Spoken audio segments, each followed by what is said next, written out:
strand. Murderbot has turned off its pain receptors and doesn't feel a thing in the process. It installs the fiber and the aircraft finally gets to work again. At the habitat, Guraithan notices that the beacon hasn't been activated yet and worries because he can't contact the ship. Lee Bibi tells Bharadwaj and Guraithan about her horrible life in the Corporation Rim. She was bought by her team and she had 4 years left. She was planning to use her earnings to buy a childbirth license. Bharadwaj tells her that in the Preservation Alliance, they don't need a license to have children and the community comes together to help fund education and medical care. They also chat about their missions and Lee Bibi confirms her cruise maps had the same issues. Her teams encountered those big creatures during an exploration and when they returned, the SEC units killed them all. Bharadwaj and Guraithan comfort a sad Lee Bibi, who suddenly pulls out a gun and demands that they give her access to their system. She then calls the others to hold them hostage too. Guraithan refuses to cooperate and Lee Bibi shoots him in the leg. Bharadwaj tells her she can get her sanctuary on the Preservation Alliance to save her from any bad employees she may have, but Lee Bibi needs 1,000,000 credits. If they don't do what she says, she'll start killing people. While Guraithan accesses the system, Lee Bibi reveals she wasn't actually part of the other team, she's been sent by someone else. Her employer will be here soon with more SEC units. Her whole childbirth story was a lie and she was the one who blew up the beacon, so she tells the crew that Murderbot and Mensa are dead. At that moment Murderbot comes in and Lee Bibi rushes to threaten Guraithan, only to instantly get shot in the head. Everyone freaks out except for Pin Lee, who starts laughing. Guraithan informs the duo that Lee Bibi's people are coming, so Murderbot goes to repair its spine while the team gets ready to leave.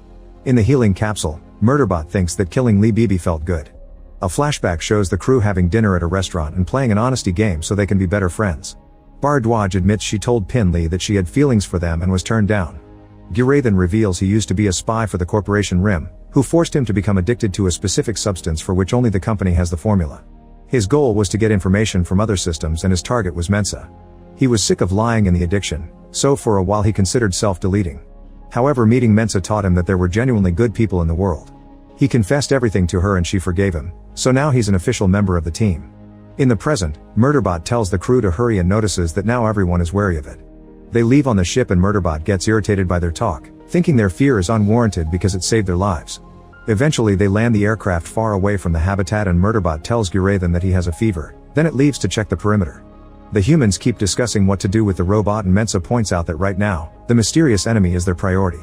She also thinks that it's natural for Murderbot to want autonomy after years of forced labor and abuse. In the woods, Murderbot wonders what would happen if it stayed there forever watching its shows and imagines itself stuck in a tree. When it returns to the ship, Mesa insists on knowing how it is, so it just says fine. The others keep asking questions about its programming and another argument starts, so Mensa announces they're making a circle of honesty. She convinces Murderbot to take off its helmet but it refuses to make conversation.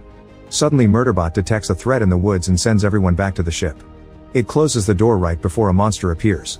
The beast climbs on top of the aircraft and starts hitting the skylight with its head. Soon a second monster appears and also climbs on top of the ship. The crew thinks the beasts are fighting, but a closer look reveals they're actually mating. The monsters leave after they're done. The team comes out and discovers a bunch of eggs stuck on the ship.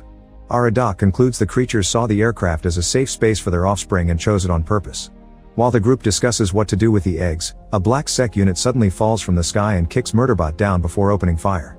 Murderbot starts fighting it and Ratty throws a spear, but the robot shoots it off. Arada and Pin Lee also try to attack, so Murderbot pulls them away to prevent them from getting hurt. The robots keep fighting and the SEC unit's hand gets stuck in the eggs, so it shoots them to free itself. This causes the centipede monster to come back and capture the black unit with its big mouth, waving it around until it bites its head off. Afterward the monster takes the remaining eggs and leaves. Then Guraithan collapses because of his fever. He needs the medical machine from the habitat and Mensa announces they're going back.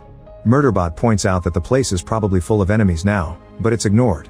Moments later the aircraft lands at a safe distance and the team discusses how to proceed. It seems there are no people, robots, or vehicles around the habitat. Murderbot reveals it installed a device on a tree earlier that has been receiving data from the main system. They check the data in the ship computer and discover that a group with 3 black SEC units and a few humans did come. The mark on their armors indicates they're from the mining company Grey Chris. The leader looked directly at the camera and left a message, admitting they disabled the beacons. Since Mensa's team killed their informant, this team thinks they're even. She explains it's all a misunderstanding and they have to cooperate to leave the planet. As a gesture of good faith, they'll leave the habitat, but first they leave information for a meeting spot where they can talk. Murderbot thinks it's a trap and goes ahead alone to secure the area first. It finds nothing suspicious so the crew comes inside too. Guraithan is put on the healing machine and Bharadwaj explains he has gas gangrene, so she must remove the projectile that got stuck in his leg. Since he's a recovering addict, Guraithan asks for no sedatives. Murderbot remembers that Guraithan is an augmented human and offers to block his central nervous system. They connect each other with a hard wire, and now Murderbot can see Guraithan's database. It confirms that Guraithan is in love with Mensa and accidentally says, "Why can't you love me back?" aloud. Everyone is confused, and although the operation is now over, Guraithan asks for more time and uses the chance to look into Murderbot's memories too. He sees it kill 57 miners on an expedition and how it chose Murderbot as its name. Realizing what he's doing, Murderbot disconnects the hard wire. Afterward, Guraithan tells the crew everything. So Murderbot explains it only killed when it was needed to protect people. It also